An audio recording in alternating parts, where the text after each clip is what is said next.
Selamat malam teman-teman, selamat berjumpa lagi dengan saya Yudo. Kita di acara IG Live P Online bareng Alkitab. Hari ini Senin 14 April. Sampai mati di kayu salib.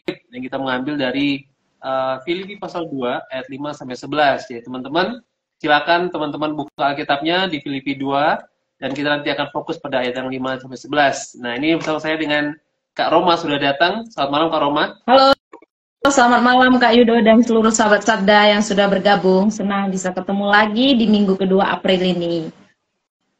Ya, kita juga masih menunggu untuk dua guest kita ya Kak Roma ya. Ada Ya. Kak Yeskiel dan juga Kak Monica. Ya, Kak bersama-sama dan kita menggali firman Tuhan malam hari ini. Iya, teman-teman silakan masih ada waktu. Silakan kasih tahu teman-teman yang lain juga untuk bisa bergabung pada malam hari ini. Biar kita bisa tambah rame ya. Belajar firman Tuhan bareng-bareng ya Kak Rom ya. Benar sekali. Iya. Nah ini Yeskiel udah bergabung nih. Selamat malam Yeskiel. Selamat malam Kak. Semangat dong. Oke Kak Roma, kita mungkin perkenalan dulu dengan Kak Monica kali ya. Di saya sudah ada Kak Yeskiel sih Kak. Oke, kata tim teknis nggak bisa kelihatan di sini, tapi kita bisa lanjut aja dulu ya. Gitu Kak. Oke, jadi kita akan perkenalan dulu dari Kak Yeskiel dulu. Silakan Kak Yeskiel. Shalom, selamat malam. Perkenalkan saya Yeskiel, asli Toraja, dan sekarang saya berdomisili di Amurang, dan saya bergereja di Gereja Bethel Tabernakel Kristus Alpha Omega Amurang, dan sekarang lagi aktif pelayanan di gereja lokal, the Youth Pastor, dan juga bantu pelayanan penginjilan di luar. Iya. Oke, silakan Kak Monica perkenalkan dirinya. Ya, shalom, selamat malam semuanya. Perkenalkan, saya Monica Alfiana Balubun. Saya asli orang Sangihe di salah satu pulau di Sulawesi Utara. Kalau mungkin banyak yang belum tahu. Saya sekarang tinggal di Manado dan saya bergereja dan mulai membantu pelayanan di Gereja Masehi Injili di Minahasa, Jemaat Gemim Agape Malete. Terima kasih. Iya, terima kasih. Nah, teman-teman, kita berada di acara IG Live PA Alkitab dan kita akan membahas dari pasal-pasal yang top ya, Kak Roma ya. Ya, oke. Kita akan membahas dari Filipi 2 ayat 5-11 menggunakan metode SABDA, yaitu metode yang diciptakan oleh Sabda, dibuat oleh Sabda supaya kita bisa belajar Alkitab itu nggak liar gitu ya, tapi kita bisa mendapat kedalaman dan juga bertanggung jawab. Jadi SABDA itu adalah simak, analisa, belajar, doa atau diskusi, dan juga aplikasi. Nah, nanti kita teman-teman dengan Kak Monica dan Kak Yeskiel kita akan menggali Alkitab bersama-sama menggunakan metode ini. Oke, kita akan berdoa untuk memulai acara ini. Boleh saya minta Kak Roma untuk berdoa membuka acara ini, Kak? Oke, mari kita bersama-sama berdoa ya. Sekali lagi kami datang kepada Tuhan, bersyukur untuk malam hari ini, untuk waktu, untuk kesempatan yang Tuhan berikan kepada kami, untuk kami boleh belajar tentang kebenaran hati Tuhan yang semua sudah tertuang di dalam Alkitab. Tuhan, dalam minggu sengsara Kristus, kami akan belajar tentang bagaimana Kristus yang taat sampai mati, dan ini menjadi satu fondasi dan juga teladan yang baik untuk kami masa kini, sehingga kami juga boleh mengikuti, menapaki jalan yang harus kami lalui sebagai pengikut Kristus. Berkati untuk 1 jam ke depan yang akan kami gali dari Filipi 2 ayat 5-11 bersama dengan Yeskiel dan juga Monica. Berkati juga Kak Yudo dan hambamu dan seluruh sahabat-sahabat yang mengikuti pada malam hari ini. Biarlah semua jaringan atau alat yang kami pakai, karena kami ada di berbagai tempat dan pulau, bisa menyatu sehingga ada harmonisasi dan kami juga boleh saling connect nanti ketika kami PA bersama. Terima kasih Tuhan Yesus, kami serahkan untuk waktu ini hanya di dalam nama Yesus Kristus, Allah kami yang hidup. Kami sungguh berdoa dan kami bersyukur. Haleluya, amin. Oke. Ya, sebelum kita akan masuk dalam penggalian kita dari Filipi 2 ayat 5-11, malam hari ini kita akan overview, tapi overview kita akan menjelaskan sedikit saja, karena nanti juga dalam penggalian kita akan tetap juga akan hubungkan ke sana gitu ya. Kalau kita berbicara tentang Yesus Kristus yang adalah Tuhan kita di dalam iman Kristen gitu ya, kita harus mengetahui bahwa Yesus Kristus itu punya duinatur, teman-teman, gitu ya. Duinatur artinya dia adalah 100% manusia, tetapi dia juga adalah 100% Allah, gitu ya. Jadi itu duinatur yang satu kesatuan, nggak bisa kadangkala dia pakai 100% manusianya, kadangkala dia lepaskan. Enggak, itu satu kesatuan ya, dia 100% Allah, dia 100% manusia. Contohnya banyak gitu ya, ketika di dunia kita lihat banyak di dalam Injil khususnya dikatakan Yesus pernah lapar, Yesus pernah marah, Yesus juga pernah juga makan gitu ya. Bahkan dia pernah tidur gitu ya, dan beberapa waktu juga dia juga merasa haus, dia juga merasa capek, merasa letih gitu ya.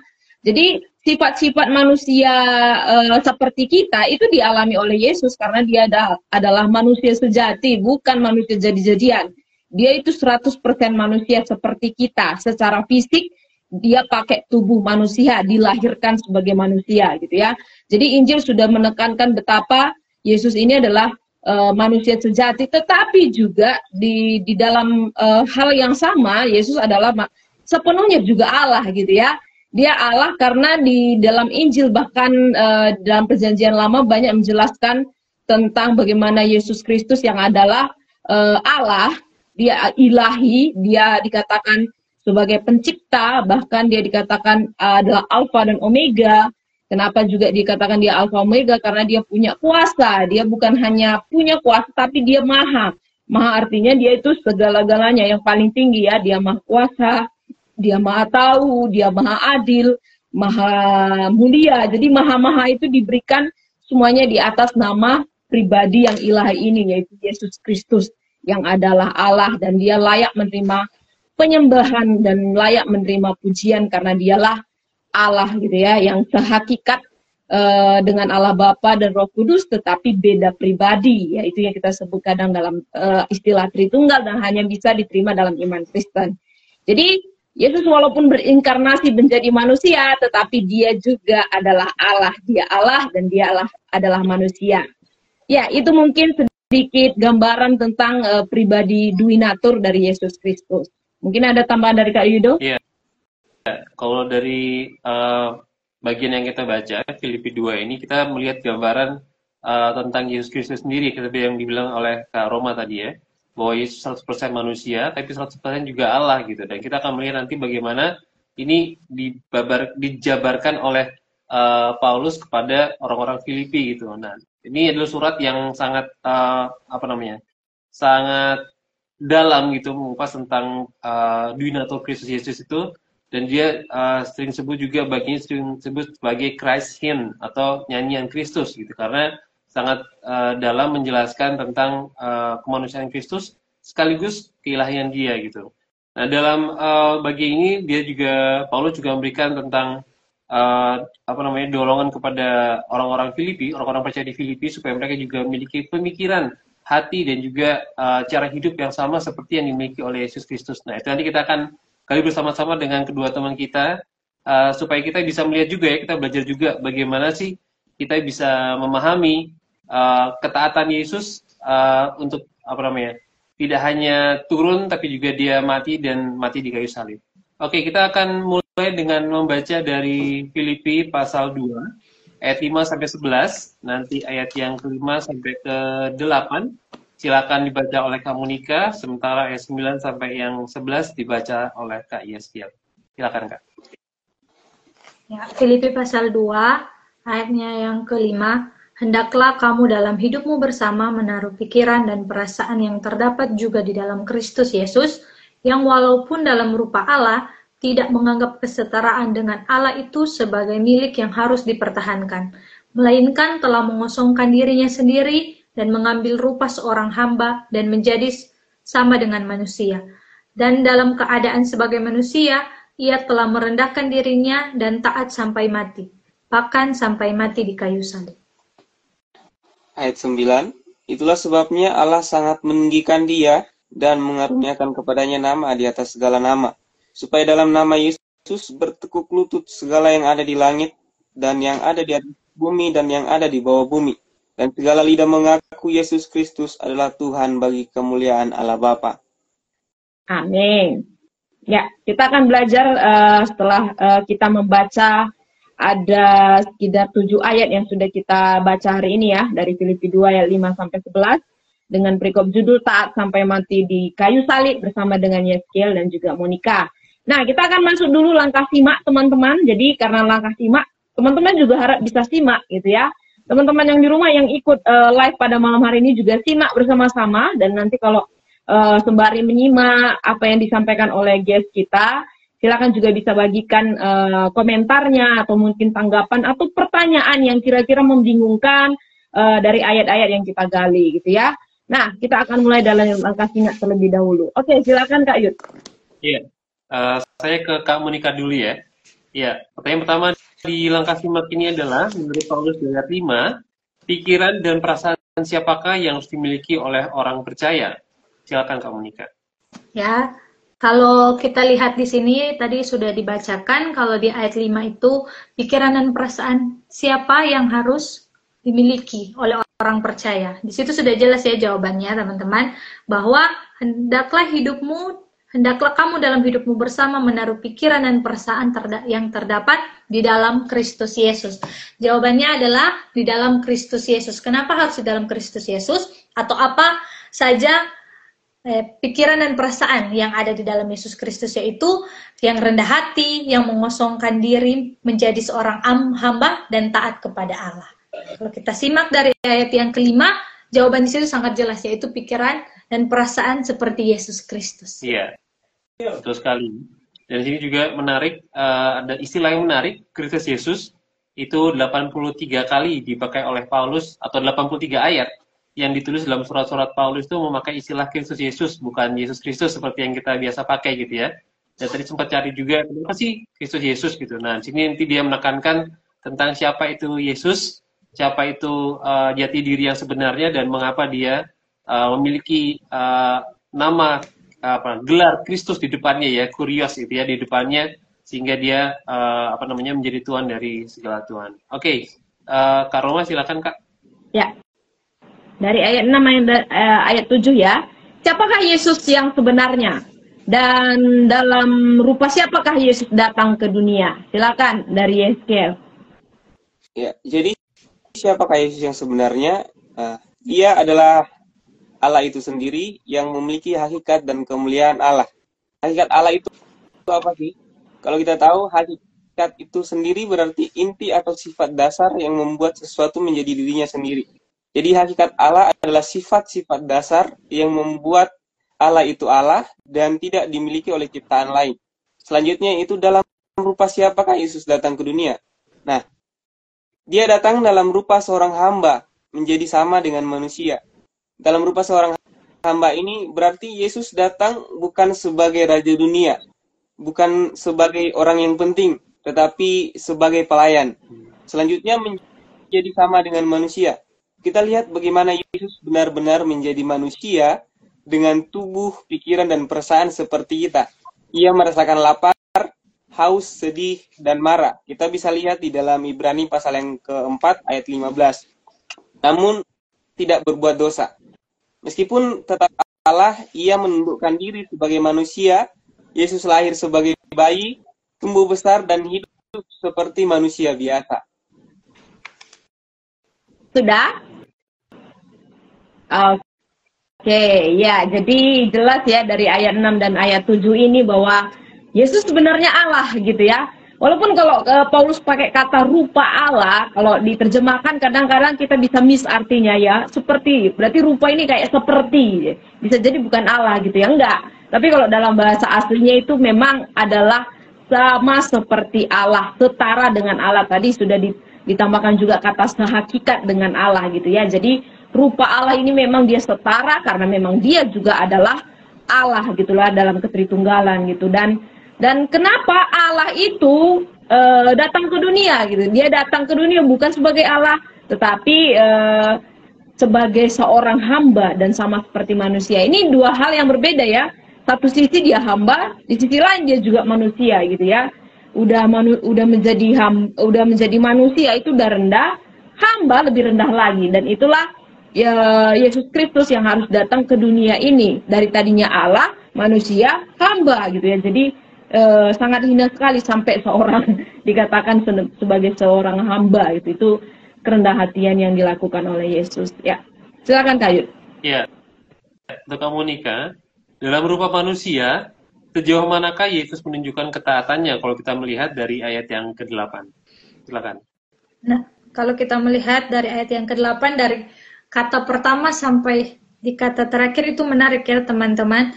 Kalau kita lihat semua itu adalah bukti ketaatan Yesus. Ya di situ dijelaskan bahwa dalam keadaan sebagai manusia ia telah merendahkan dirinya dan taat sampai mati, bahkan sampai mati di kayu salib. Nah, ini menunjukkan ketaatan Yesus, menunjukkan walaupun kalau kita mau baca dari ayat 5 sampai ayat 11 masih banyak lagi ketaatan yang Yesus berikan, tapi di ayat 8 ini ada 3 ketaatan yang Yesus berikan, yaitu merendahkan dirinya, taat sampai mati, bahkan sampai mati di kayu salib. Berarti itu ketaatan Yesus sepenuhnya, bukan setengah-setengah. Bahkan sampai akhir hayatnya Yesus tetap taat. Di sini dijelaskan pada ayat yang ke-8 sampai mati di kayu salib. Ya. Iya, ini kayak apa namanya, berjenjang gitu ya, tapi turun ke bawah gitu. Jadi kayak merendahkan diri, terus mati dalam kerendahan itu, dan cara matinya itu cara mati yang paling hina ya.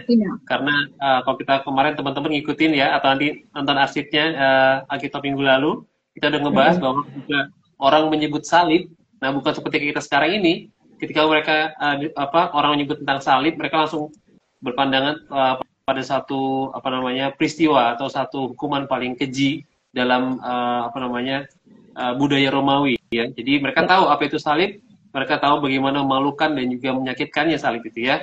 Oke, silakan Roma. Oke, ya, jadi udah hamba rendah, habis itu sampai ke mati di kayu salib ya, itu udah sampai level yang paling hina, paling hina. Nah, sekarang kita lihat di ayat yang teman-teman mungkin bisa di KYSK silakan di. Sorry, ada feedback ya. Oke, kita lanjut ya ke Yeskiel. Karena ketaatannya, bagaimana Allah meninggikan Yesus kalau dilihat dari ayat yang ke-9. Silakan Yeskiel. Ya, jadi bagaimana Allah meninggikan Yesus? Yang pertama, Allah sangat meninggikan dia. Artinya Yesus ditinggikan ke posisi tertinggi, yakni duduk di sebelah kanan Allah di surga. Kita bisa lihat di dalam Efesus pasal 1 ayat 20-21. Dan yang kedua yaitu mengaruniakan kepadanya nama di atas segala nama. Nama ini merujuk pada otoritas dan kehormatan tertinggi sehingga nama Yesus dihormati di surga, di bumi, dan di bawah bumi. Kita bisa lihat di dalam Filipi pasal yang kedua ayat yang 10. Dan diakui sebagai Tuhan oleh semua lidah. Ini menunjukkan bahwa Yesus memiliki posisi ilahi sebagai Tuhan atas segala ciptaan, dan seluruh ciptaan menyembah dia dan mengakui dia sebagai Tuhan. Oke, ya, jadi Yesus, Allah meninggikan Yesus itu tadi ya, dengan memberikan nama di atas segala nama. Ya, ini bukan cuma sekedar sebutan yang bagus ya, yang keren gitu ya, nama di atas segala nama. Ini memang satu keren memang.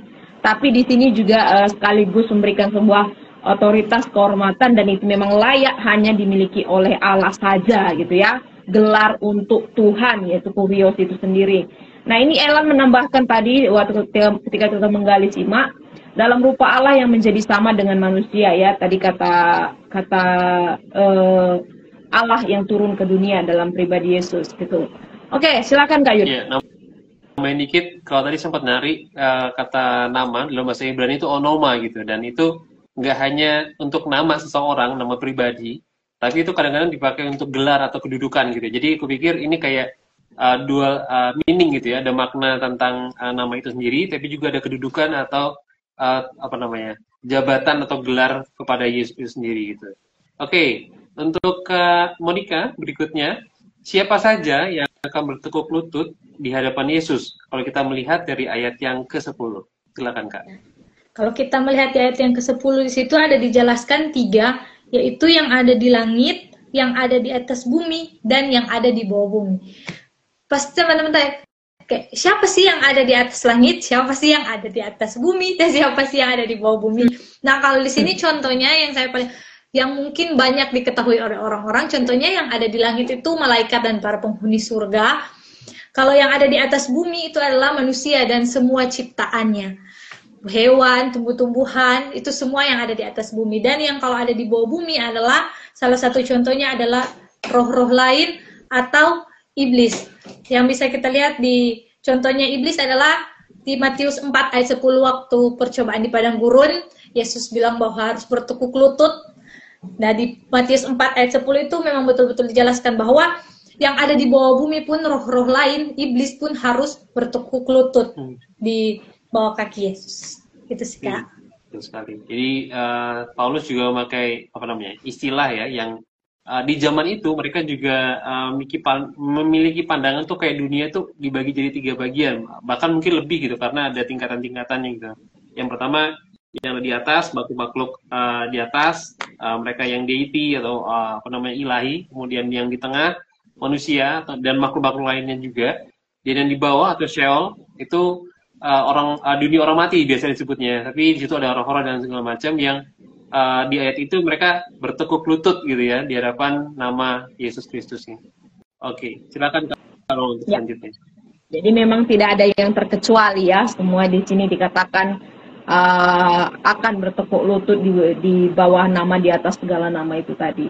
Nah, di ayat yang ke-11, pengakuan apa yang akan keluar dari setiap lidah bagi Yesus? Silakan Yeskel. Ya, di-unmute dulu suaranya biar kedengeran. Kalau kita lihat dalam Filipi pasal 2 ayat yang ke-11, firman Tuhan berkata begini, dengan segala lidah mengaku Yesus Kristus adalah Tuhan bagi kemuliaan Allah Bapa. Nah, pengakuan yang akan keluar dari setiap lidah dalam konteks ayat ini adalah Yesus Kristus adalah Tuhan. Kita lihat makna pengakuan Yesus Kristus adalah Tuhan. Dalam bahasa Yunani, frasa ini adalah Kyrios Yesus Christo.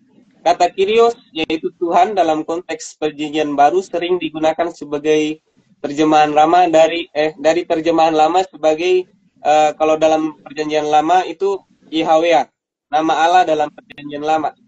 Jadi pengakuan ini bukan hanya menyatakan bahwa Yesus adalah pemimpin atau guru, tapi mengakui keilahiannya bahwa ia adalah Tuhan itu sendiri. Oke, iya. Jadi pengakuan dia adalah Tuhan gitu ya. Dan tujuannya apa gitu ya? Untuk kemuliaan Allah Bapa gitu. Jadi pengakuan bahwa Yesus adalah Tuhan ini satu statement untuk menunjukkan kemuliaan terbesar. Karena karya keselamatan itu ya memang dari Allah itu sendiri gitu ya. Jadi ketika dia sudah melakukan tugasnya untuk mati, merendahkan diri dengan cara yang paling hina, sekarang nama di atas segala nama itu ada di dalam nama Yesus, dan juga dia adalah Tuhan, dan semua kemuliaan kembali kepadanya gitu ya. Makanya segala sesuatu yang diciptakan di dalam dia itu berasal dari dia dan akan kembali untuk dia gitu ya. Jadi ini satu pengagungan bagaimana sifat Allah yang sudah mengerjakan misinya gitu ya, dan pasti suatu saat nanti juga semua akan bertukuk lutut kepada nama itu tadi, Sang Kristus dan Tuhan atau Kurios itu tadi gitu. Nah, ini ada beberapa juga tanggapan sebelum kita lanjut ya. Dari Mili, mengaku Yesus adalah Tuhan bukan sekedar kata saja, tapi hidup yang tunduk, taat akan dia. Iya, jadi memang dari kalau langkah simak tadi, kita bisa lihat memang satu keteladanan yang luar biasa yang diberikan oleh Yesus. Tetapi ternyata ada poin yang lebih dalam dari sekedar keteladanan Yesus, yaitu apa? Sebenarnya kita dituntut untuk sama seperti dia, karena posisi kita sekarang ada di dalam Kristus. Makanya Paulus dalam tulisannya banyak menjelaskan tentang in Christ, ya, di dalam Kristus berkali-kali gitu dalam belasan suratnya. Karena kita bukan hanya mendeladani Kristus saja, tapi kita ada di dalam Kristus, makanya harus punya pikiran, perasaan, dan hidup yang taat seperti yang sudah Yesus lakukan untuk mati dan juga menapaki jalan penderitaan. Nah, ini ada satu pertanyaan sebenarnya, ketika dari Vian, ketika Tuhan Yesus menjelma menjadi manusia biasa. Nah, ini mungkin jadi pertanyaan yang seringkali kira-kira kalau secara logika itu sulit untuk dijawab. Siapa yang bertahta di atas surga? Kan Yesus Allah, dia turun, dia jadi manusia. Sekarang di surga kosong dong. Gimana menurut teman-teman? Ada yang mau menanggapi dari pertanyaan Vian ini? Ya, berarti tentang inkarnasi Yesus gitu ya, Kak ya? Ya. Ya, mungkin Kak Monica atau Kak Yeskiel bisa menanggapi, Kak? Kayak SPLK atau Monica Ya, dulu. Monica. Apa? bagaimana? Yang mana? Bagaimana ya tadi Kak bertanya? Ya, dari Vian itu tadi, kalau kamu lihat di kolom komentar itu. Ketika Tuhan Yesus menjelma menjadi manusia biasa, siapakah yang bertata di atas surga? Kosong nggak surga atau tetap Allah ada di surga?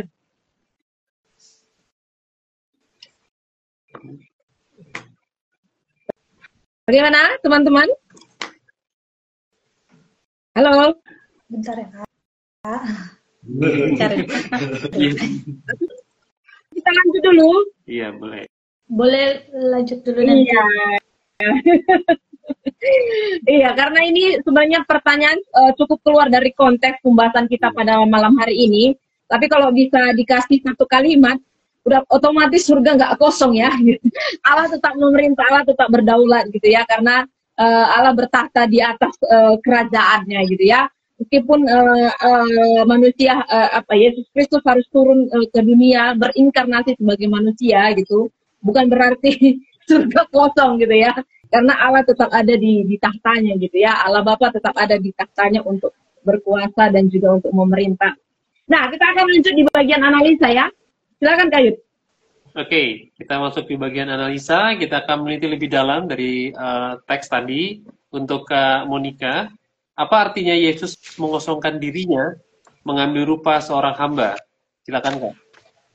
Ya, kalau apa arti Yesus mengosongkan dirinya dan mengambil rupa seorang hamba itu, kalau dalam bahasa aslinya ekenosen atau biasa yang disebut dengan kenosis, pengosongan diri Yesus, yang artinya Yesus mengosongkan dirinya dari hak-hak keilahian demi menjadi manusia, yaitu menanggalkan kemuliaan surgawi dan semua hak istimewa yang Yesus punya, melepaskan atribut kealahannya dan tidak menggunakan dengan sengaja, menjadi manusia yang hidup dan menjadi terbatas seperti seorang hamba, bukan cuma manusia yang hidup, tapi dia menjadi lagi seorang hamba. Kenapa? Seorang hamba yang dia pakai di sini bukan cuma hanya sekedar penampilan atau profesi menjadi seorang hamba, tapi dia betul-betul lahir, betul-betul hidup, menjadi terbatas seperti manusia, seperti seorang hamba, dan juga Yesus tunduk dan taat sepenuhnya kepada Allah. Kali ya. Tapi bukan berarti dia kehilangan keilahiannya tuh ya. Dia mengosongkan diri, dia memilih untuk mengosongkan dirinya. Jadi dia masih memiliki sebenarnya kuasa gitu. Tapi dia tidak memakai kuasa itu untuk mempermudah, tanda kutip mempermudah hidupnya gitu ya. Ini sangat menarik banget karena kita bisa melihat sini pikiran dan juga cara hidup yang sebenarnya dibilang sama Paulus tuh untuk ditiru oleh orang-orang Filipi gitu ya. Kayak tadi kita bahas di bagian pertama tadi, untuk kerendahan hati, untuk untuk mengikuti atau tunduk pada hukum Taurat, hukum Allah dan sebagainya. Jadi ini hal-hal yang sebenarnya jadi teladan buat orang-orang percaya juga saat ini juga, supaya kita bisa mengikuti teladan Tuhan Yesus ini. Ya, silakan Kak Roma, ada tambahan atau mau lanjut?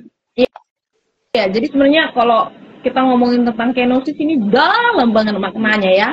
Tapi saking dalamnya maknanya seringkali ditafsirkan secara salah oleh kebanyakan orang, khususnya untuk pengajaran-pengajaran yang kurang tepat gitu ya. Tetapi tadi sudah disampaikan oleh teman-teman, artinya mengosongkan diri di sini bukan berarti lepas sepenuhnya keilahiannya gitu. Tetapi memang dia menenggalkan sementara, dan itu dilakukan Yesus secara sengaja gitu ya. Karena dia memang mengambil tugas misi untuk mengerjakan amanat yang diberikan oleh Allah Bapa gitu. Tapi bukan berarti keilahian Yesus hilang gitu, enggak. Tapi dia menanggalkan sementara gitu ketika dia turun menjadi manusia, bukan menghilangkan keilahiannya, sama sekali tidak. Kalau dia menghilangkan keilahiannya, dia tidak bisa melakukan mujizat-mujizat ketika dia berada di dunia gitu ya. Tapi dia menanggalkan, dia memakai secara sengaja untuk sementara, untuk melakukan tugas yang paling rendah gitu ya, untuk mati dan nantinya di atas kayu salib. Oke, kita akan lanjutkan lagi di langkah yang berikutnya, masih di langkah analisa. Jelaskan apa maksud dari perintah Paulus ini. Hendaklah kamu dalam hidupmu bersama menaruh pikiran dan perasaan yang terdapat juga dalam Kristus Yesus. Silakan Yeskiel. Unmute dulu Kak. Yeskiel. Ya, dalam terjemahan baru firman Tuhan kata begini, hendaklah kamu dalam hidupmu bersama menaruh pikiran dan perasaan yang terdapat di dalam Kristus Yesus. Kita lihat dulu ayat Filipi sebelum ayat 5 ini. Paulus berbicara kepada jemaat Filipi tentang kesatuan, kasih dan kerendahan hati dalam komunitas Kristen atau jemaat pada masa itu. Kita juga bisa lihat dalam ayat 1 sampai 4. Lalu dalam ayat 5, Paulus memberikan kunci atau dasar hidup bersama yang benar, yaitu meneladani pikiran dan perasaan Kristus. Kita lihat arti dari menaruh pikiran dan perasaan dalam bahasa Yunani. Frase ini memakai pronein yang mencakup pikiran yang berbicara tentang cara pandang, cara menilai, pola pikir. Dan yang kedua itu perasaan, meliputi sikap hati, motivasi terdalam, dan dorongan batin. Jadi ini bukan hanya soal logika atau emosi, tapi keseluruhan sikap batin dan orientasi hidup. Di sini Paulus mengajarkan kita bahwa pikirkan dan rasakan segala sesuatu sebagaimana Kristus berpikir dan merasakannya. Selanjutnya, dalam kalimat dalam hidupmu bersama, ini menekankan komunitas, bukan hanya kehidupan pribadi. Nah, lalu aku maksud dengan pikiran dan perasaan Kristus, pikiran dan perasaan Kristus melalui tindakan. Yang pertama itu tidak mementingkan hak dan posisi. Kita bisa lihat di ayat 6, karena Kristus adalah Allah tapi tidak mempertahankan kemuliaannya.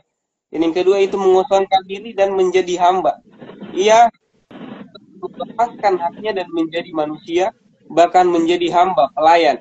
Dan yang ketiga itu merendahkan diri dan taat sampai mati. Ia taat penuh kepada Bapa walau harus mati di kayu salib. Perintah Paulus ini mengajarkan kita bahwa setiap orang percaya harus meneladani sikap Kristus, yaitu memiliki pola pikir dan hati yang tidak egois, rendah hati, mau melayani dan rela berkorban dalam kasih. Nah, dalam ayat ini juga Paulus sedang mengajak jemaat Filipi dan kita untuk apa? Untuk kita meneladani cara berpikir dan sikap hati Kristus, sikap hati Yesus, yaitu untuk menaruh pikiran dan perasaan. Maksudnya gimana? Kita diundang untuk memiliki mindset atau cara berpikir dan sikap hati yang sama seperti Yesus, terutama dalam hal kerendahan hati, tidak egois, mau berkorban untuk orang lain dan taat kepada kehendak Allah. Kalau begitu saja rela merendahkan diri demi kita, masa kita tidak bisa saling merendahkan diri dan mengasihi satu sama lain? Ya, walaupun secara manusia ini bukan hal yang mudah ya, tapi kalau Tuhan saja bisa, kenapa kita nggak bisa gitu? Sudah? Oke, sudah ya. Jadi detail-detailnya sudah dijelaskan oleh Yeskiel terkait apa artinya menaruh pikiran dan perasaan di dalam Yesus Kristus. Yang saya tangkap yang menarik di sini, Paulus memberikan sebuah contoh dari Yesus ya, bukan dari dirinya sendiri. Yang menarik gitu ya, kalau kita memang lihat, memang nggak lepas dari konteks di mana saat itu Filipi sedikit ada masalah gitu ya, jemaat ini dengan terkait kesatuan gitu ya, terkait dengan cara hidup di dalam iman, di dalam kekristenan dan di dalam gereja. Khususnya ada juga beberapa orang yang memang bersiteru, yang seperti Sintika dan juga Eudio di pasal 4 kalau kita lihat gitu ya. Jadi ketika Paulus memberikan sebuah contoh, Kristus lo udah lakukan ini gitu ya. Jadi ini satu dorongan, tadi detailnya sudah dilengkapi oleh Yeskiel. Saya setuju gitu bahwa bagaimana kita bisa meninggikan Kristus kalau kita juga masih bersiteru, kalau kita masih ego, kalau kita masih menekankan kepentingan atau ambisi kita gitu ya. Jadi menaruh pikiran dan perasaan ini benar-benar kita sudah ada di dalam Kristus, harusnya kehidupan kita, gereja kita, kekristenan kita juga harus ada di dalam Kristus, bukan tentang kitanya lagi gitu. Jadi detail-detailnya sudah dijelaskan juga tadi lengkap oleh Yeskiel. Silakan Kak Yus. Iya, aku nambahin sedikit selain Sintike dan Eudia. Sebenarnya juga ada satu tokoh lagi yang memiliki kualitas yang seperti sehati pemikiran gitu. Jadi kayak Epaphroditus juga dalam pasal ini juga disebutkan gitu. Dan dia sangat memiliki pikiran yang serupa dengan Kristus dalam dalam pelayanan bagi orang-orang yang terhilang ya. Oke, kita masuk dalam bagian yang ketiga teman-teman. Kita masuk dalam bagian yang belajar. dan kita akan menyimpulkan banyak hal dari yang sudah kita bahas di bagian 1 dan 2 ya. Oke, ke Kak Monica, dalam perikop ini jelaskan mana bagian yang merupakan keilahian Yesus dan mana yang merupakan kemanusiaan Yesus. Silakan Kak. Ya, kalau di sini kita bisa lihat dari yang sudah dijelaskan di sini. Bagian simak dan analisis, kita bisa mendapatkan kesifat keilahian atau kealahan Yesus. Di sini terdapat dalam ayat 6, 9, dan ayatnya yang ke-11, yaitu Yesus adalah Allah. Ia memiliki rupa Allah, yang berarti ia setara dengan Allah. Walaupun yang tadi sudah dibilang oleh Kak Roma, dia dalam rupa Allah, dia bukan berarti seperti Allah, tapi dia tetap Allah, yaitu dia memiliki kuasa, kemuliaan, dan kekekalan itu sendiri. Namun ia tidak memaksa haknya sebagai Allah, melainkan ia memilih kerendahan diri, sehingga itulah ia menyatakan dirinya sebagai manusia. Sedangkan sifat-sifat kemanusiaan Yesus itu terdapat dalam ayat 7 dan ayat 8, yaitu Yesus sungguh-sungguh menjadi manusia, hidup seperti manusia, hidup seperti kita. Ya, dia merasakan penderitaan, dia lelah, dia lapar, bahkan dia mati untuk misi penyelamatan itu sendiri. Iya, betul ya. Dan juga kalau aku tadi waktu baca-baca ini juga, sifat keilahian itu sendiri adalah ketika dia melepaskan atau ketika dia mengosongkan diri. Makhluk mana yang bisa mengosongkan diri Allah kecuali dirinya sendiri gitu. Jadi aku pikir ketika baca ini, oh iya juga ya. Makanya ketika kita baca Injil, ada banyak orang yang bilang, aku tidak kamu tidak berkuasa atasku, misalnya ketika Pilatus ya. Tapi aku menyerahkannya dan aku bisa mengambilnya kembali gitu. Jadi kayak Tuhan Yesus itu benar-benar dia Allah, karena nggak ada yang bisa ngambil nyawa Allah kecuali dia menyerahkan dan mengambilnya kembali gitu. Jadi kayak beneran antara Allah dan manusia ini 100% gitu. Jadi ada harus cermat gitu ya ketika melihat sisi atau sifat-sifat keilahian dan kemanusiaan Yesus Kristus. Oke, mungkin ada tambahan dari Kak Roma, Kak? Ya, aku setuju juga sih. Aku pernah dengar satu khotbah dari pendeta aku gitu ya.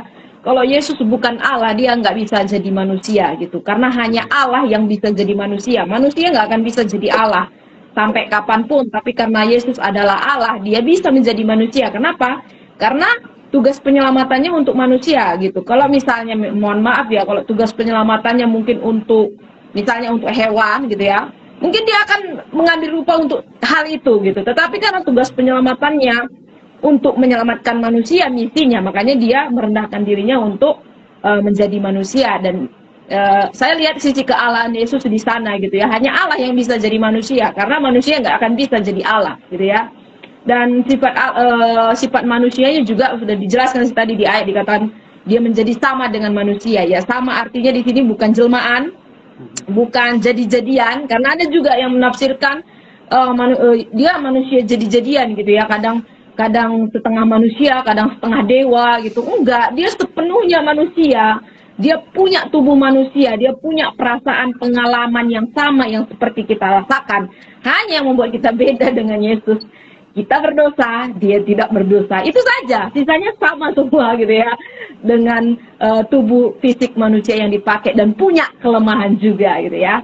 Oke, kita akan lanjutkan. Simpulkan tindakan apa saja yang menunjukkan ketaatan Yesus dan mana yang dianggap sebagai puncak dari ketaatannya. Silakan, Yeskel.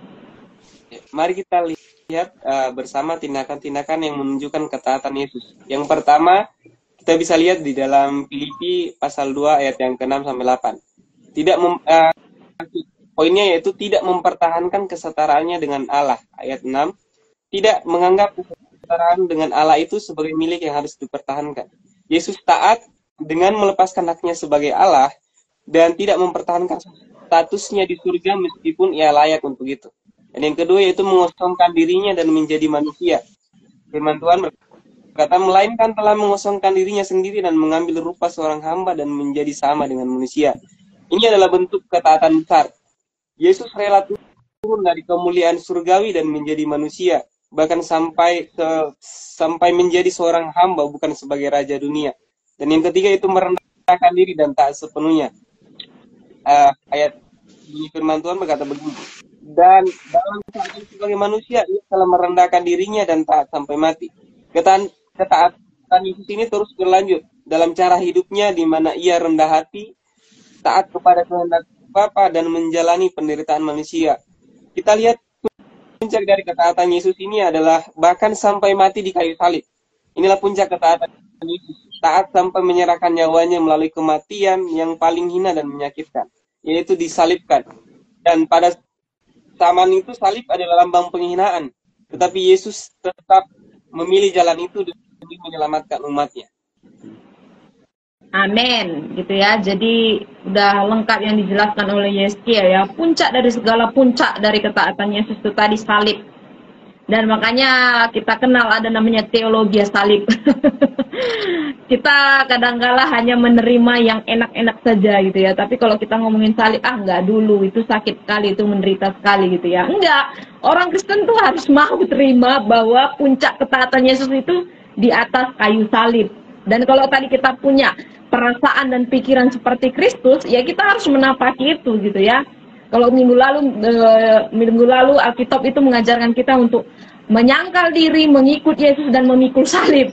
Nah, itu jadi mengikut Yesus dan kaitannya dengan salib itu adalah ciri dari iman kekristenan yang sangat kental sekali sampai saat ini. Jadi kalau ada di antara kita rekan-rekan muda yang belum memikul salibnya sendiri, seperti apa yang sudah Yesus lakukan, nah silakan bertanya, silakan direnungkan.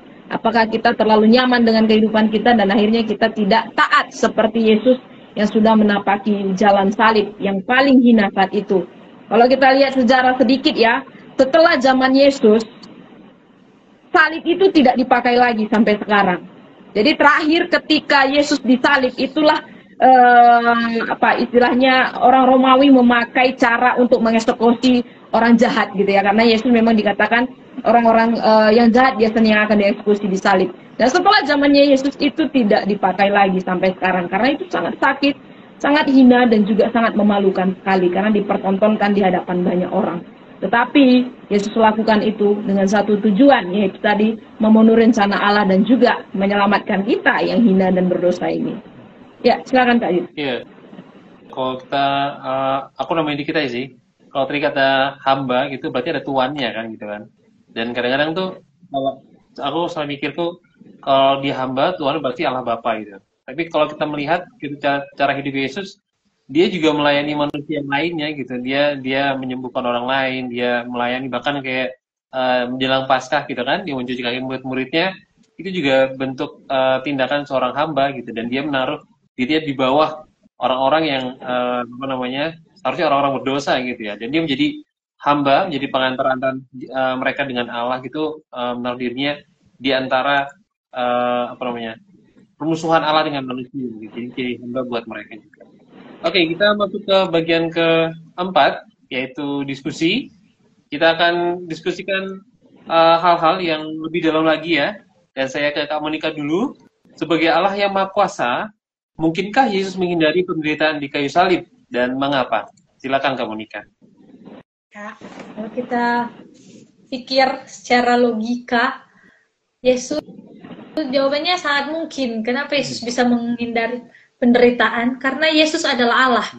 Dia sudah punya kuasa, dia sudah punya otoritas, dia punya hakikat Allah itu sendiri. Jadi kalau dipikir secara logika, bisa nggak Yesus menghindari penderitaan itu? Jawabannya sangat bisa, karena dia sudah punya kuasa itu sendiri untuk menghindari penderitaan itu, untuk menghindari penderitaan, untuk memikul salib, untuk termasuk dengan penghinaan itu sendiri. Tapi kenapa kok Yesus tidak menghindari penderitaan itu sendiri? Karena misi penyelamatan Yesus. Itulah yang membuat Yesus tidak menghindari penderitaan itu sendiri. Kalau dipikir-pikir, Yesus karena ia sudah menciptakan alam semesta, dia bisa menghindari penderitaan itu karena Yesus sudah menciptakan alam semesta, ia bisa memerintah atas segala sesuatu. Yang paling menarik yang saya dapatkan adalah ia memiliki malaikat yang bisa dipanggil kapan saja. Itu bisa dilihat dalam Matius 26 ayat 53. Kalau dipikir, hebat Tuhan ya, Tuhan kita itu sudah hebat, sudah punya kuasa. Dia tidak perlu lagi menderita, turun ke dunia menjadi manusia, menderita, disalib, dihina. Dia bisa menghindari penderitaan itu, tapi karena kasih Yesus besar untuk manusia, dia rela turun ke dunia menjadi manusia, bahkan dia menderita, bahkan dia mengalami penghinaan termasuk penyaliban itu sendiri. Ya, meskipun dia dalam rupa manusia, dia tidak kehilangan keilahiannya dia gitu. Dia bisa panggil pasukan malaikat. Kemudian juga ketika di awal-awal dia mau masuk dalam pelayanannya, ketika dicoba iblis, cobanya apa? Awalnya kan bikin roti dari batu gitu kan. Itu benar-benar iblis tahu siapa Yesus ini dan kuasanya. Kemudian juga ketika yang sangat sangat menunjukkan untuk mengikuti jalan salib adalah ketika di Taman Getsemani. Bukan kehendakku, tapi kehendakmu. Jadi itu punya kehendak dong, dia punya kehendak dan dia bisa melakukan segala sesuatu sesuai kehendak dia sebenarnya. Tapi dia menyerahkan kehendak itu kepada Bapa. Jadi dia tunduk pada rencana keselamatan. Tadi seperti Kak Monica bilang ya, tunduk pada rencana keselamatan yang sudah direncanakan oleh Bapa bahkan ribuan tahun sebelum dia Yesus berinkarnasi menjadi manusia gitu kan. Itu ketika begitu dan mikirnya itu merinding banget gitu kan. Dia bisa aja meninggalkan ketika perjalanan ke Yerusalem, dia bisa aja mangkir gitu kan, atau dia murid-muridnya gitu. Tapi dia nggak memilih itu. Dia memilih untuk taat pada perintah Bapaknya yang menjadi satu cara pandang bahwa ketika Yesus mati, dia bukan hanya mati untuk kita, tapi dia mati untuk kita karena taat kepada rencana dari Bapaknya. Itu kode saya. Oke, silakan lanjutkan Kak Roma. Ya, setuju sekali ya. Jadi nggak kebetulan kita sedang merenungkan ayat-ayat ini teman-teman. Ini Minggu Sengsara Yesus. Kemarin kita sudah merayakan Minggu Palma gitu ya. Biasanya setelah dari Minggu Palma itu Yesus menapaki jalan penderitaan ya, Via Dolorosa gitu ya. Jadi dalam minggu ini silakan ini juga jadi satu perenungan bagi kita, bukan hanya teori yang kita ketahui, tetapi juga bisa kita merenungkan ayat demi ayat gitu, betapa Yesus berkorban bagi kita yang sebenarnya harus menerima salib itu sendiri, tetapi harus digantikan gitu oleh Yesus Kristus supaya cawan murka Allah itu bisa dipuaskan gitu ya. Kenapa harus salib? Ini ada satu pertanyaan yang menarik dari Almi. Kenapa harus salib? Nggak ada cara lain, misalnya dirajam batu kah, atau mungkin dipukuli sampai mati gitu ya. Kenapa harus salib? Nggak ada penderitaan yang paling berat selain salib. Dan itu yang harus dilakukan oleh Yesus gitu ya. Kenapa harus salib? Memang kembali ke sejarah di zaman Romawi sebagai penguasa saat itu yang juga banyak sebagai penguasa terbesar di zaman itu karena di bawah jajahan Romawi juga gitu, orang-orang Israel gitu ya.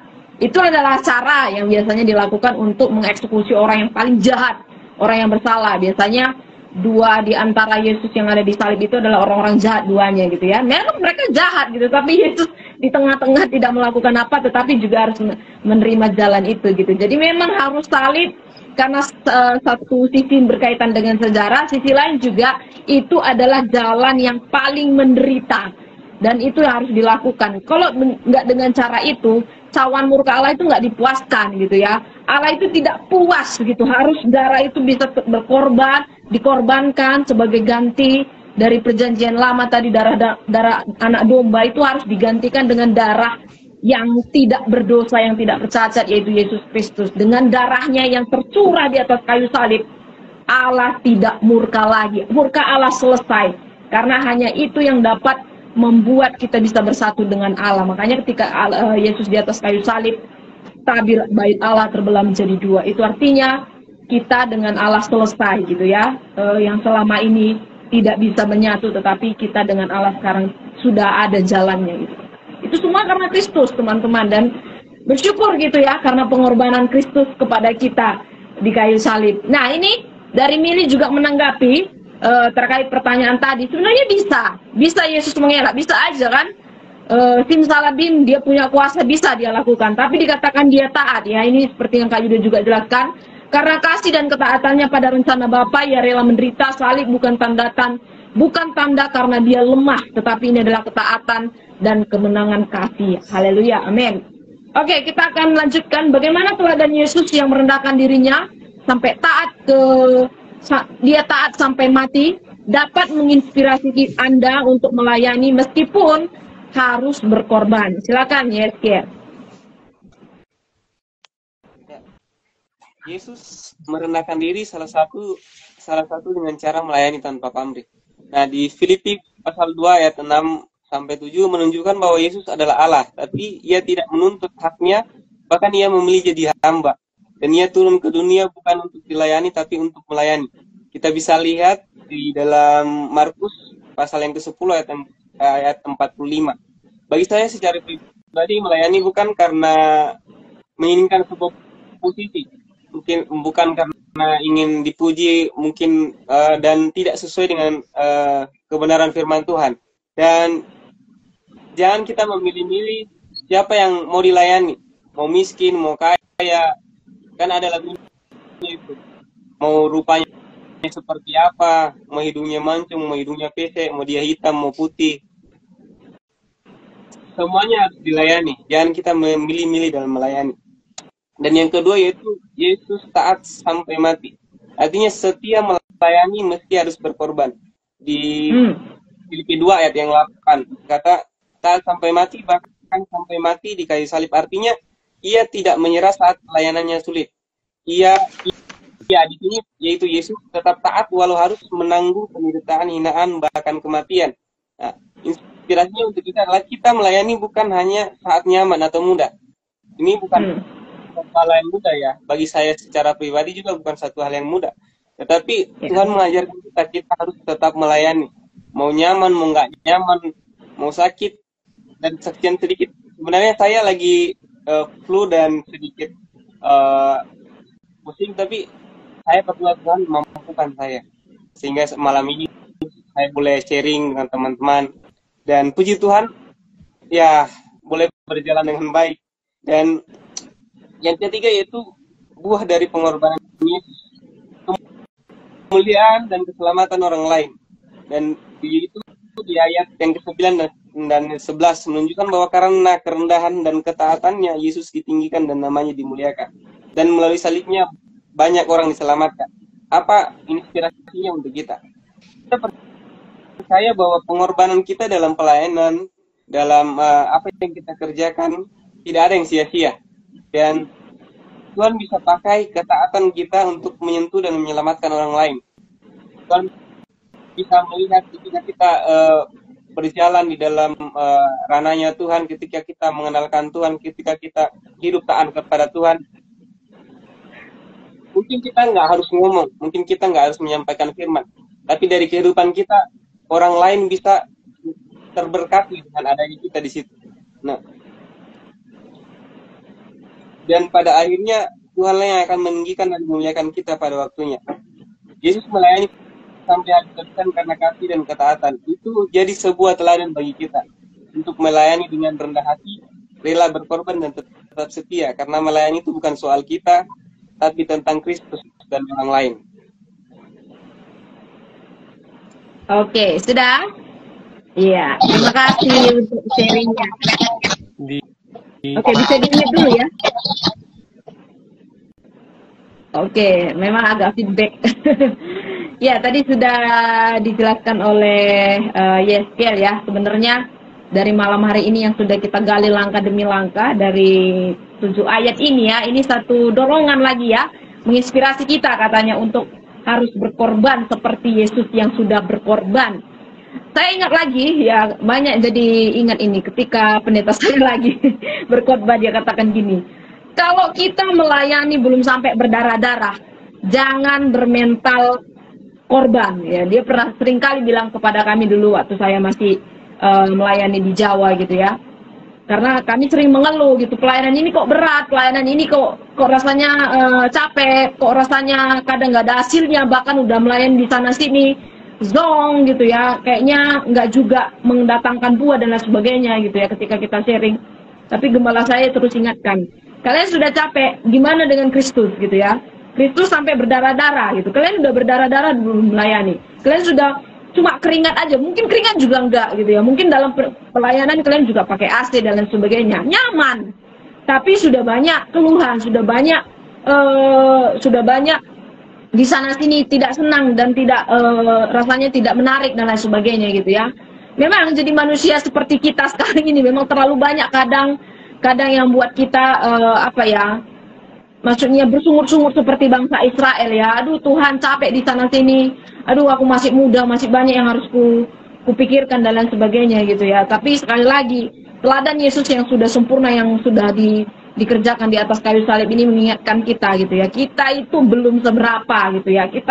Meskipun kita bilang kita sudah berkorban, saya merasa saya sudah melakukan banyak bagi pekerjaan Tuhan gitu. Tapi kalau saya kulik lagi dari apa yang malam hari ini kita pelajari, ternyata belum sama sekali, belum banyak sama sekali, masih banyak yang bisa saya lakukan untuk bisa melayani, untuk bisa berkorban bagi pekerjaan Allah, untuk memuliakan Allah gitu. Jadi mari teman-teman, saya undang untuk bisa melihat tujuan yang besar seperti apa yang sudah Kristus lakukan dengan cara mati di atas kayu salib. Itu untuk satu sisi bentuk ketaatan Yesus kepada Allah, dan sisi lain juga untuk menyelesaikan utang dosa. Sekarang kita adalah orang-orang yang menang. Harusnya nggak ada lagi, kalau tadi di dalam renungan Passion of Jesus saya belajar, nggak ada lagi tuduhan-tuduhan yang membuat kita kamu nggak layak. Kita sudah dilayakkan oleh Tuhan sehingga kita bisa melayani kapan saja gitu ya. Ya, itu mungkin dari saya. Ini ada tanggapan Kak Yu beberapa. Kita bacakan dulu ya dari Agnes ini. Teladan Yesus merendahkan dirinya, memberikan sebuah teladan bahwa pelayanan bukan tentang jabatan, tetapi tentang ketaatan dalam iman. Dan Kak Jenny juga menambahkan Yesus rela berkorban bagi kita untuk menebus dosa manusia. Oke, silakan Kak Yudo. Iya, kita akan masuk ke bagian aplikasi teman-teman. Silakan teman-teman membuat aplikasi dari seluruh penggalian kita malam hari ini ya. Untuk komunikat dulu, nanti boleh sambung oleh Kak Yesiel singkat saja ya. Menjelang Paskah ini, langkah konkret apa yang bisa teman-teman lakukan untuk menunjukkan ketaatan teman-teman kepada Allah seperti yang diteladankan oleh Kristus? Silakan komunikat. Ya, kalau mau bicara tentang langkah konkret apa yang harus dilakukan, yang pertama adalah taat. Taat bukan ketika mudah, tapi taat dalam segala hal. Bukan hanya ketika kita melayani terus tempat pelayanan kita enak, bisa dibilang. Ada istilah, kalau saya dulu ada istilah tempat pelayanan yang basah dan yang kering. Bukan hanya kita melayani ketika tempat pelayanan kita mungkin basah, atau mungkin kita merasa pelayanan kita ini aman-aman aja, oh berarti saya harus di sini terus. Tapi ketika kita sudah dipindahkan di tempat pelayanan yang lain, kita justru banyak mengeluh, kita justru banyak, Tuhan kok di sini? Kan kemarin sudah enak, kok dipindahkan ke tempat yang enak. Tapi melayanilah dengan sungguh-sungguh. Pelayanan bukan cuma ada di gereja, bukan hanya dalam gedung gereja, tapi dimanapun kita berada, di tempat kerja kita, dimanapun kita berada, ketika kita melakukan sesuatu untuk Tuhan, itu adalah bentuk pelayanan kita. Jadi kita harus melayani dan menjalani panggilan itu dengan sungguh-sungguh, walaupun penuh banyak tantangan seperti teladan Kristus. Kadang banyak, yang paling simpel adalah memaafkan, seperti Yesus merendahkan diri. Kadang ego kita terlalu tinggi untuk kita melayani orang yang menurut kita sulit untuk kita layani, memaafkan orang yang menurut kita sulit untuk kita maafkan. Tapi untuk menghayati minggu-minggu sengsara Yesus, mari kita mulai dari hal yang paling kecil, yaitu memaafkan orang yang menurut kita sulit untuk kita maafkan, melayani orang yang menurut kita sulit untuk melayani, berkorban untuk bukan ketika kita punya kelebihan, memberi bukan ketika kita punya kelebihan, atau memberi bukan ketika kita saya sudah banyak uang, berarti saya harus memberikan kepada orang lain, atau tenaga saya sudah tidak terpakai banyak, jadi saya memberilah untuk orang lain tenaga saya. Tapi ketika apa yang kita miliki kita bagi ke orang lain, entah itu waktu, tenaga, entah itu secara finansial kita bagi ke orang lain, itu adalah bentuk ketaatan kita kepada Yesus, ketika seperti Yesus meneladani itu di dalam Filipi ini. Jadi kalau saya mau kasih, mungkin dari teman-teman atau dari Kak Yeskel sendiri mungkin dengar tentang banyaknya kasus yang terjadi di Sulawesi Utara, mungkin terjadi juga di tempat-tempat yang lain, tapi sekarang maraknya kasus yang terjadi di Sulawesi Utara, yaitu kasus pembunuhan, kasus bunuh diri, yang sekarang lagi terkenal lompat dari atas jembatan ke bawah. Percayalah teman-teman, bunuh diri dan membunuh orang lain hanya karena emosi sesaat itu bukan bentuk ketaatan kita. Yesus sudah sangat jelas menuliskan di Alkitab, taat. Yesus sudah sangat jelas menuliskan bahwa kita tidak boleh membunuh orang lain, apalagi membunuh diri kita sendiri. tubuh kita adalah bait Allah, tubuh kita adalah ciptaan Tuhan yang paling mulia. Yesus sudah turun ke dunia untuk menyelamatkan kita manusia berdosa, untuk kita manusia berdosa, tapi kita tidak menyayangi diri kita sendiri, kita malah memilih untuk menyelesaikan dengan cara bunuh diri kita sendiri. Untuk itu kita sama-sama, mungkin selama saya merenungi ini, saya juga teringat akan kasus ini. Ternyata Tuhan mau buat saya untuk memberitahukan kepada teman-teman yang lain, atau untuk men-sharing kepada teman-teman yang lain, bahwa bunuh diri bukan jalan untuk menyelesaikan masalah. Tapi kalau sudah buntu, sudah tidak punya jalan keluar menurut kita, atau kita tidak punya teman untuk bercerita, berceritalah ke Tuhan. Tuhan tempat cerita, tempat bercerita teraman dan ternyaman kita. Jadi taat aja sama kehendak Tuhan. Kalau kita rasa kayak, Tuhan kok sudah taat tapi kayak gini, Tuhan sudah taat kok nggak lurus-lurus, ini malah belok-belok. Tuhan tidak pernah. Kalau kita lihat dari yang PA minggu lalu itu, ada dibilang oleh salah satu guestnya bahwa mengikut Yesus adalah keputusanku, walaupun Yesus tidak menjanjikan bahwa itu akan mulus. Bahwa kalau kita sudah taat ke Tuhan, kita sudah ikut Tuhan, oh berarti jalan kita lurus, lebar, lurus, masuk terus sampai ke surga. Tidak, Tuhan tidak menjanjikan hal itu kan kepada kita. Kalau kita taat, justru semakin banyak masalah yang akan kita hadapi, semakin banyak Tuhan izinkan cobaan-cobaan yang kita hadapi. Tapi Tuhan mau menguji kita seberapa kuat iman kita untuk kita tetap taat ke Tuhan. Bukan kita lari ke hal-hal duniawi, atau kita lari ke bunuh diri, atau kita lari ke bunuh orang lain. Tapi itu untuk membuat kita semakin kuat dan semakin taat ke Tuhan. Berarti kalau cobaan dan ujian yang Tuhan izinkan semakin besar, berarti Tuhan rasa saya juga semakin kuat untuk melewati itu bersama-sama dengan Tuhan. Jadi kalau kesimpulan malam ini tuh, langkah konkret kita adalah tetap taat, walaupun berat, walaupun kalau istilah kasarnya sudah seret-seret lantai, taat aja. Tuhan kalau uji kita nggak lepas kok tangan, nggak lepas tangan. Oh Tuhan izinkan ujian, dia lepas tangan semuanya. Oh silakan uji anakku yang ini, nggak kok.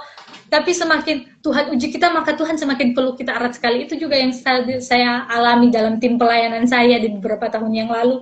Terlalu banyak cobaan dan ujian, sampai kadang-kadang kalau saya berdoa, saya bukan doa, tapi saya ngobrol sama Tuhan. Kok Tuhan, kok kami udah ikut Tuhan, kami kok mau pelayanan loh ini Tuhan, kok bukan semakin terangkat, tapi semakin down ini. Tapi ternyata selama kami pelayanan itu baru kami lihat betapa ini loh yang Tuhan mau. Tuhan mau taat aja. Tuhan bilang taat aja. Nanti saya akan memperlihatkan terakhir. Ini loh maksud ketaatan.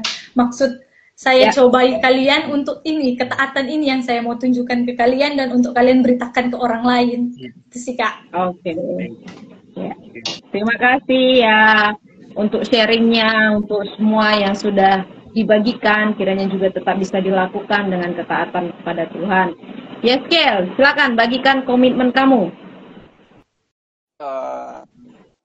Mungkin tadi udah terlalu panjang ya, mungkin singkat aja ya. Kalau dari aku sendiri sih lebih belajar untuk rendah hati. Karena pas waktu kan saya udah lulus sekolah teologi dulu tahun kemarin. Itu saya bangga dengan hal itu. Jadi saya merasa, oh saya udah jadi hamba Tuhan nih. Jadi saya harus dihormati sama orang lain. Jadi mindset saya itu, oh jadi saya harus dihargai nih. Jadi saya kalau kemana-mana harus dihargai orang karena saya kan udah jadi hamba Tuhan. Tapi lama-kelamaan Tuhan ingatkan saya, woi kamu belum jadi apa-apa kok, kamu udah sombong, kamu udah tinggi hati, kamu baru masuk pelayanan loh, tapi kamu udah kayak gini. Dan Tuhan mau menghajar saya dengan mengambil orang-orang yang saya doakan dulu, Tuhan saya nggak mau saya sukses, mereka pokoknya masih hidup. Tapi di balik itu Tuhan malah menjawab, Tuhan malah mengambil mereka. Dan di satu sisi saya merenungkan, Tuhan kenapa kok apa yang saya doakan selama ini kok beda dari apa yang Tuhan jawab.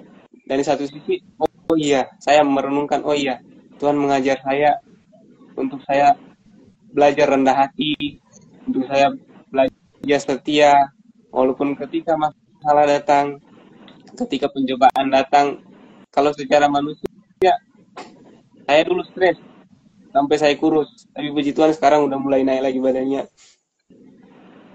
Dan saya terus belajar, oh iya, ternyata hidup di dalam Tuhan itu tidak mudah.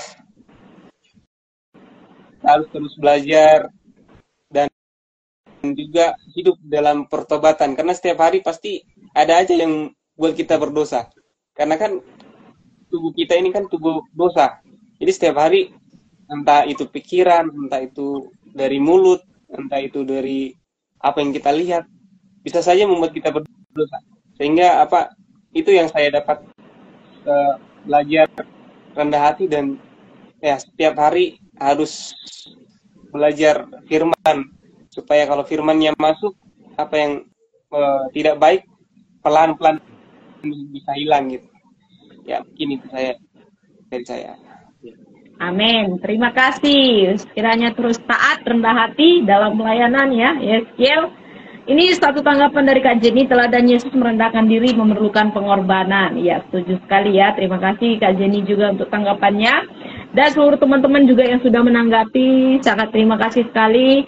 Kiranya juga bisa jadi satu pembelajaran, khususnya di minggu ini, persiapan kematian dan juga kebangkitan Yesus Kristus. Sekali lagi Yeskiel dan juga Monica, terima kasih ya. Kalian adalah anak-anak muda yang Tuhan percayakan dengan banyak pelayanan dan pakai setiap talenta juga untuk bisa terus melayani dengan kerendahan hati dan juga dengan ketaatan tadi yang juga sudah kalian bagikan gitu ya.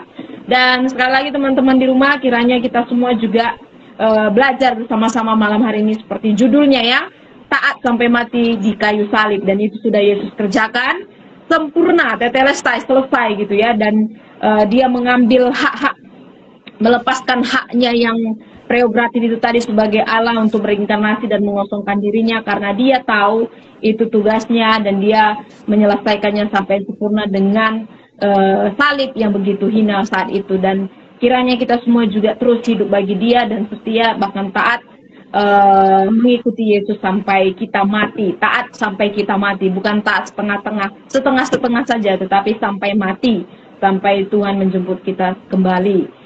Kak Yudo akan memberikan kesimpulan kepada kita semua. Silakan Kak Yud. Kesimpulannya mungkin singkat aja, karena tadi sudah banyak sekali hal yang kita pelajari ya dari malam hari ini ya. Dari Alkitab ini kita belajar bahwa Yesus yang adalah Tuhan, dia rela untuk merendahkan diri dan taat kepada Bapaknya sampai mati di kayu salib. Demi kita, demi keselamatan kita semua. Karena itu teman-teman, seperti yang dibilang oleh Paulus dalam ayat yang kelima, mari kita memiliki pikiran dan juga perasaan yang seperti dimiliki oleh Tuhan Yesus ya, supaya kita bisa merendahkan diri, kita taat kepada Tuhan, dan juga menyerahkan diri kita dalam pelayanan, baik dalam kehidupan sehari-hari, maupun dalam pekerjaan, maupun dalam pelayanan kita di gereja. Ya, selamat mempersiapkan Paskah, teman-teman. Kiranya Alkitab malam hari ini benar-benar menolong teman-teman untuk membuka hati bagi cinta kasih Tuhan bersama juga. Thank you. Oke. Mari, Yeskiel bisa tutup ya dalam doa. Ya, mari kita berdoa. Tuhan, kami bersyukur di saat malam hari ini, kalau boleh acara PA kami telah selesai dengan baik, dan kami percaya semua karena penyertaan dan kuasa yang daripada Tuhan. Engkau memberkati setiap kami yang telah mengambil bagian, terlebih tim-tim yang ada Tuhan. Engkau memberkati dan mengurapi setiap kami, terus pakai kami lebih lagi Tuhan dalam melayani Engkau Tuhan. Dimanapun kami berada, kami boleh menjadi berkat, dan kami percaya kuasa-Mu dan anugerah kebaikan dalam kehidupan kami terus Engkau alirkan dalam hidup kami Tuhan. Terima kasih Bapa. Kami mau berpisah satu dengan yang lain Tuhan. Engkau memberkati setiap kami dimanapun kami berada, setiap langkah yang kami langkahkan Tuhan. Kami percaya Tuhan ada, dan Tuhan terus ada bersama-sama dengan kami Tuhan. Terima kasih Bapak, terima kasih. Engkau juga memberkati teman-teman yang ada hadir untuk sama-sama belajar Tuhan. Engkau perlengkapi lebih lagi Tuhan, agar kami boleh terus melayani Tuhan dimanapun kami berada Tuhan. Terima kasih Bapak, terima kasih. Kami akhiri PA online ini dalam nama Tuhan Yesus kami ucap syukur dan berdoa. Haleluya, amin. Amin. Oke, terima kasih, kita pamit, bye, salam, ayo PA semuanya. Thank you semuanya. Cepat ya. Nah, kami menginfokan bahwa minggu depan kita akan kembali bertemu ya, masih dengan tema Jalan Salib. Kita akan ketemu di 21 April dengan tema Puncak Penderitaan Yesus. Nanti kita akan lihat dari Injil Matius pasal 27 ayat 45 sampai 55. Karena kita sudah melihat dari tulisan Paulus, sekarang kita akan lihat bagaimana kronologis tentang penderitaan Yesus ketika berada di atas kayu salib. Pastikan teman-teman bisa hadir, aktifkan notifikasinya supaya bisa mengikuti AYO-PA, mengikuti Alkitab sampai selesai hanya 1 jam. Siapkan waktu teman-teman, kita menggali 1 jam, itu sangat fun banget dan waktunya juga tidak lama gitu ya. Jadi teman-teman bisa bergabung dan bisa juga menjadi guest seperti Yeskiel atau Monica. Silakan nanti DM kita, kontak kita, nanti kita akan follow up. Jangan takut karena kita memang belajar bersama-sama. Belajar firman Tuhan itu sangat menyenangkan ya. Oke, kita akan tutup untuk rangkaian Alkitab malam hari ini. Terima kasih Kak Yudo, Yeskiel dan juga Monica dan seluruh teman-teman di rumah.